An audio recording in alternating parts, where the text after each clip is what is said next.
Okay. Sorry, I honked my horn. That was an accident. No worries. I'm here for the first break-in service for my bike.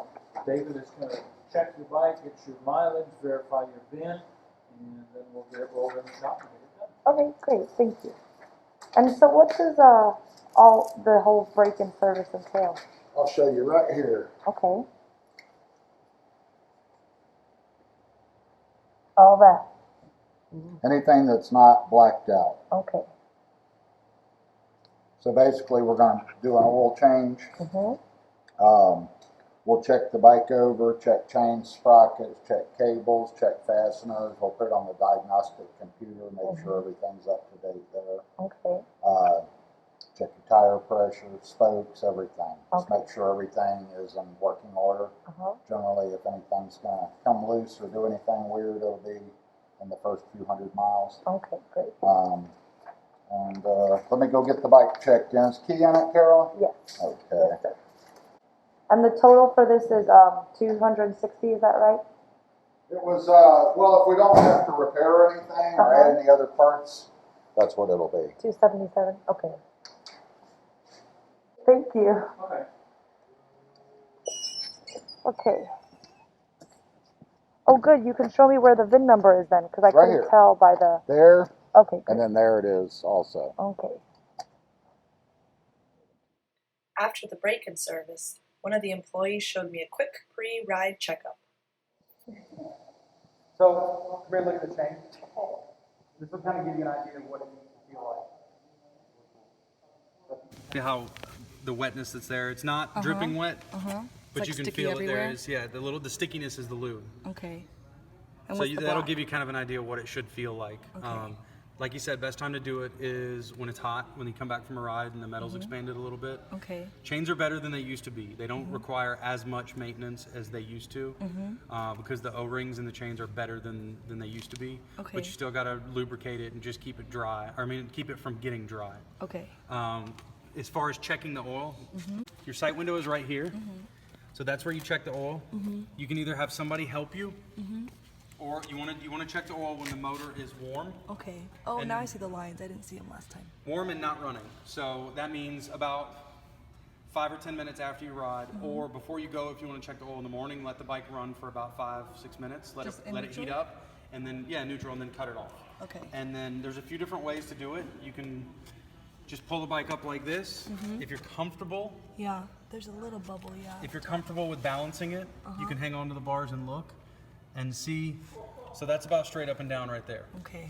Or put something under the kickstand. Yeah, or you can put a Okay. block of wood under the kickstand to get it to stand up. Okay. I have a rear stand too. Oh, that's perfect because that'll hold it straight up and down. So that's where you want it. It doesn't. So you want it. It's still hot. You want it between there and there when you're looking at it. And the two lines. Yeah, a little bitty bubble at the top. As long as it's over half, you have enough oil in it. Okay. The important thing is that you have minimum amount of oil and that it's consistent. If you're checking it and it looks like every time you check it, the oil level is going down, then it needs attention. Okay. But it doesn't have to be completely full. It doesn't have to be all the way at the Okay. top. And I just top it off. I take that off, and I just would look at the sight glass. Yes. Put in a little, because you don't want to overfill it. Put in just a little bit at a time. Okay. Give it about 15-20 seconds to settle in, then check it again. If you need a little more, put a little bit more. Don't dump a bunch in there at once because it's a lot harder to get it out than it is to put a little bit in at a time. Okay. The other thing is the tires. The air pressure that's in there now is what Triumph calls for. What everyone wants is personal preference, and it varies a lot depending on who you ask. Okay. You want, at a bare minimum, some people will say 35, 36 in the front, 40 to 42 in the rear. Some people will tell you that's way too much, you don't want to do that. It's personal preference. The most important thing is that you have a minimum amount of air in there. Okay. You never want to let your front tire get below 32, 33, and you never want to let the rear get below 32 or 34, somewhere in that range. Okay. And you typically want a little more in the rear than in the front. Okay. It's all personal preference. Okay. So, like, sometimes when I ride a bike, I'll drop the air pressure because it gives me a little more grip, but the tires don't last as long. Oh. So, the most important thing is they don't get below a minimum because that's what's going to cause the bike to handle ill handle, or it's going to cause either a blowout or worse, the tires are just going to not wear right. Do you need to warm the bike up for a ride? You don't have a temperature gauge, so when you have a leather glove on and you can kind of feel heat right here in the head like that, then you're good to go. Oh. Temperature wise, 100 and anywhere from 160 to 180 degrees is like beginning operating temperature for a motor, and they vary depending on the bike. So whenever I start my bike, I should sit on it before. Yes. Oh, I never did that. Okay, good. Yeah, to know. let it sit and warm up a little bit. And the other what you're doing is letting the oil circulate through the engine. Okay. And letting all the oil heat up. And it's just it's good for the bike, bike's longevity if you do that. Okay, good to know. Okay, so that was Kyle at Hourglass Cycles helping me out with the Triumph Bonneville pre-ride check, and he said to always check the oil levels. What else did you tell me? Tires. Oil levels, tire pressure, And there's just general check. Those are the two most important things for me is oil level and tire pressure. Okay. And you said there was a third one you said that you added a little bit Check later. the lights. Check the lights. Make sure all your lights are working. Okay. And check how tight the chain is. Okay. Just make sure your chain's not getting loose. Okay. And then I need to lube my chain because it was dry. Okay. Thanks, Kyle. You're welcome.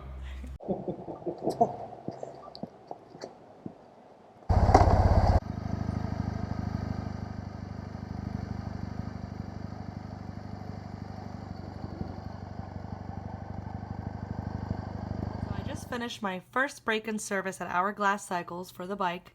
The total was $277, and they changed the oil, the filter, washer sealing, put more lube on my chain because I did it myself last week for the first time and it was a little dry. They checked all the electrical components, make sure that was working accurately, and that part you just saw, that was extra. They noticed I was a noob and were willing to help me out. So Kyle, one of the employees there, gave me a quick pre-ride check, personalized to my bike, which is really helpful. You can read the manual 3 times. I'm on my 2nd time right now. And sometimes it just helps to have someone who has a Triumph and has been riding for years show you everything in person.